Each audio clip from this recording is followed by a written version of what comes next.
तो नमस्कार दोस्तों। तो आज की इस वीडियो में हम देखने वाले हैं मैनुअल टेस्टिंग के कुछ इंटरव्यू क्वेश्चंस जो मुझे 2 दिन पहले यानी 30 अगस्त को एक इंडियन सॉफ्टवेयर नाम की कंपनी है जिसमें क्वेश्चंस मुझे पूछे गए थे इंटरव्यू में। तो आज हम देखने वाले हैं वो इंटरव्यू के क्वेश्चंस क्या क्या है और उनके प्रोबेबल आंसर्स क्या है। हालांकि मैं ज़्यादातर आंसर्स नहीं बताऊंगा क्योंकि आप खुद ट्राई कीजिए उसे। तो चलिए शुरू करते हैं। सबसे पहला तो उन्होंने मुझे tell me about yourself पूछा था। तो ये क्वेश्चन बहुत इम्पॉर्टेंट है। लोग इसे बहुत हल्के में लेते हैं। क्यों हल्के लेते हैं? क्योंकि उन्हें लगता है कि ये क्वेश्चन तो लंबा अपन खींच सकते हैं, 2-3 मिनट कुछ भी बता सकते हैं इसमें। जैसे कि मेरा ये क्या हॉबीज़ क्या है, ये क्या है, मैं कहाँ से हूँ। हालांकि वो उतना इम्पोर्टेंट रहता ही नहीं है। हमें क्या बोलना चाहिए कि हम हमारे प्रोफेशनल एक्सपीरियंस क्या है वो हमें बताना चाहिए। उसके बाद रोल्स एंड रिस्पॉन्सिबिलिटीज़ क्या है वो बताना चाहिए। और आप जो एक्सपीरियंस लगा रहे हैं, अगर उसमें आप ऑटोमेशन टेस्टर का रोल है, जो प्रीवियस रोल आपका ऑटोमेशन है और आप मैनुअल टेस्टिंग के लिए अप्लाई कर रहे हैं, तब आपको एक काउंटर क्वेश्चन ज़रूर वो पूछेंगे। जैसे कि why are switching your role from automation testing to manual testing. So इसके लिए आपको रेडी रहना पड़ेगा। तो जैसा आप एक्सप्लेन करते हैं उसके ऊपर ही अगला उनका क्वेश्चन रहता है। तो मैंने तो बताया था क्या क्या मेरा प्रोफेशनल एक्सपीरियंस है, मेरा एक्सपीरियंस क्या है और मेरे रोल्स एंड रिस्पॉन्सिबिलिटीज़ क्या है, वो सब मैंने बताया था।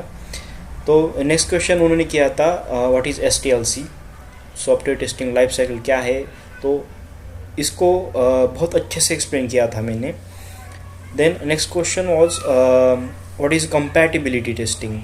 कंपैटिबिलिटी टेस्टिंग क्या है, ये भी मैंने बहुत अच्छे से एक्सप्लेन किया था। आपको बहुत आंसर को जो शॉर्ट एंड स्वीट होना चाहिए, वो बहुत लंबा नहीं होना चाहिए। जैसे कि आप खींचते खींचते जा रहे हो। जैसे कि इंटरव्यू को आपको इम्प्रेस नहीं करना है। इम्प्रेस कैसे करना है? शॉर्ट एंड स्वीट आंसर देके जितना पूछा गया है उतना ही आपको बताना है, लेकिन क्रिस्प रहना चाहिए उसमें। Then next question was what is SDLC। तो SDLC का मैंने पूरा बताया था, जो कितने 5-6-7 उसके फेजेस है, वो सारे मैंने बताए थे। और मैंने फिश डायग्राम बोलते हैं ना SDLC की, तो वो भी उनको एक्सप्लेन की थी। Then next question was what are the models of SDLC। तो ये भी क्वेश्चन मैंने पूरा बताया था जितने सारे हैं, और उसका शॉर्ट एक्सप्लेनेशन किया था हर एक मॉडल का। Then next question was explain meetings in agile. तो मीटिंग्स और सेरेमनीज इन अजाइल वही एक ही है, मीटिंग्स और सेरेमनीज। तो कौन कौन सी मीटिंग्स है वो भी बताए थे और उसका शॉर्ट डिस्क्रिप्शन मैंने बताया था। Then next was explain the flow of your project. अगर आप बैंकिंग डोमेन से है तो आपका पूरा जो फ्लो है प्रोजेक्ट का वो आपको बताना पड़ेगा। और ये जो इंटरव्यू था इंडियन सॉफ्टवेयर का, वो भी मुझे बैंकिंग डोमेन के लिए ही था, तो मैंने इसलिए यही अप्लाई किया था।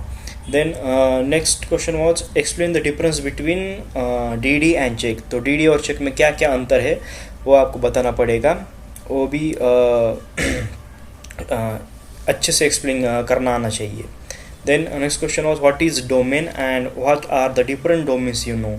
तो डोमेन कौन कौन से है वो ये आपको बताना पड़ेगा। जैसे कि बैंकिंग डोमेन है और हेल्थ केयर डोमेन है, ऐसा बहुत सारे डोमेन है, ये आपको बताना पड़ेंगे। जितना आप ज़्यादा बताएंगे उतना अच्छा है। Then next question was how would you rate yourself in SQL out of 10।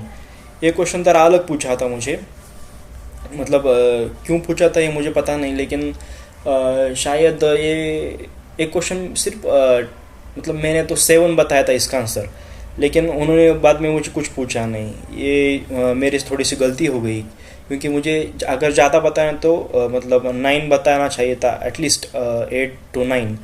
तो अगर ये मैं बताता 8 to 9 तो मुझे अगला क्वेश्चन SQL में से आ सकता था। So that's why they asked me this question. Then next question was why security is important in banking and database testing.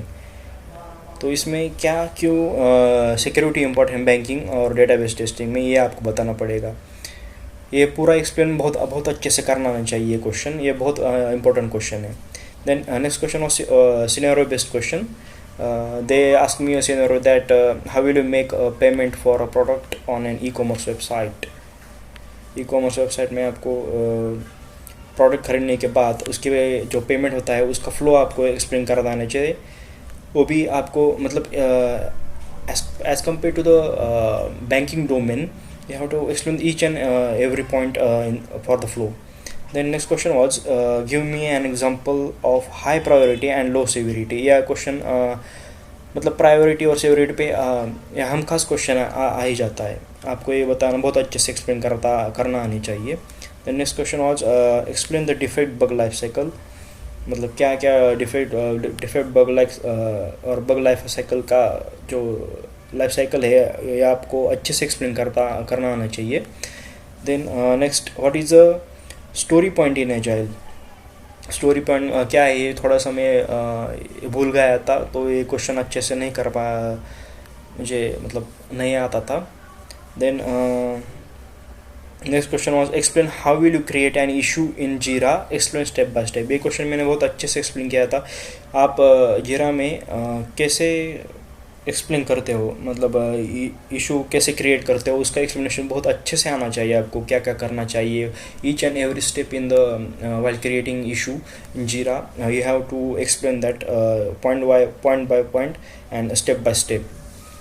सो इसमें थोड़ी सी गलती भी हो सकती है. लोग मतलब रटते हैं आंसर कि ऐसा ऐसा करता कुछ स्क्रीनशॉट लगाना है, ये भूल जाता है ये लोग. स्क्रीनशॉट बताना मतलब स्क्रीनशॉट उसको स्टेप स्टोरी प्रोड्यूस कराना चाहिए. ये सब हालांकि सब 1 by 1 पॉइंट आपको आना ही चाहिए. तो यही क्वेश्चन थे जो मुझे पूछे गए थे. Thank you.